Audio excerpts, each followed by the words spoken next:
ఈ శతాధిపతి యేసయ్య మెచ్చుకునేటట్లుగా ఏ లక్షణాలు కలిగి ఉన్నాడు అనంటే, మొట్టమొదటిగా అతడు దీన మనస్సు కలిగి ఉన్నాడు.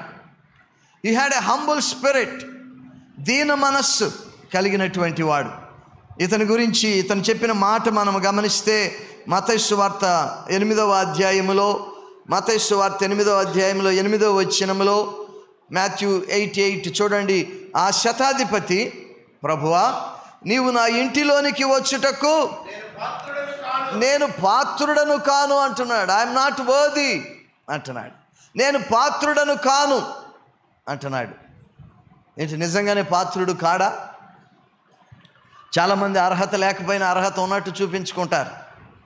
కానీ మరి ఈ వ్యక్తి అయితే ఏమంటున్నాడంటే, నేను పాత్రుడను, నేను అర్హుడను కాదు అంటున్నాడు. నిజంగానే అర్హుడు కాదా అని మనం పరిశీలన చేస్తే అతడేమీ అనామకుడు కాదు, అతడు సామాన్యుడు కాదు. అతడు సమాజంలో పలుకుబడి ఉన్నవాడు, ప్రభుత్వములో ఉద్యోగము ఉన్నటువంటి వాడు, మరి సైన్యములో ఒక ఉన్నత స్థితిలో ఒక శతాధిపతిగా ఉన్నటువంటి వాడు.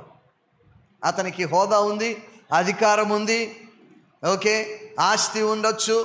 మరి అతని ఇల్లు కూడా చాలా సోఫిస్టికేటెడ్గా ఉండొచ్చు. ఎందుకంటే he's a higher official in the government, so he must be drawing well. మంచిగా అతడు సంపాదిస్తున్నాడు. అతని ఇల్లు కూడా మంచిగానే సకల సౌకర్యాలతో ఉన్న ఇల్లుగా ఉండొచ్చు. ఆయన ఏమంటున్నాడంటే, నేను పాత్రుడను కాను, నీవు నా ఇంటికి వచ్చుటకు నేను పాత్రును కాదు అంటున్నాడు. అదే అతని తగ్గింపును సూచిస్తూ ఉంది. చూడండి, ఈ శతాధిపతి యేసయ్య తన ఇంటికి రావటానికి పాత్రుడని అనటమే కాదు, లూకా సువార్తలో మనం చూస్తే 7వ అధ్యాయం 7వ వచనం ఆరంభంలో ఏమంటున్నాడంటే, నీ యొద్దకు వచ్చుటకు పాత్రుడనని నేను ఎంచుకొనలేదు.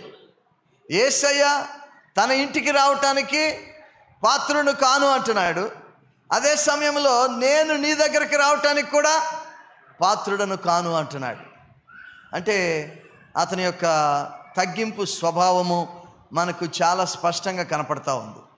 నా ప్రియ సహోదరి సహోదరులారా, మనము యేసయ్యను మెప్పించాలి అంటే, ఆయన దృష్టిని ఆకర్షించే వారంగా ఉండాలంటే దీన మనస్సు మనము కలిగి ఉండాలి.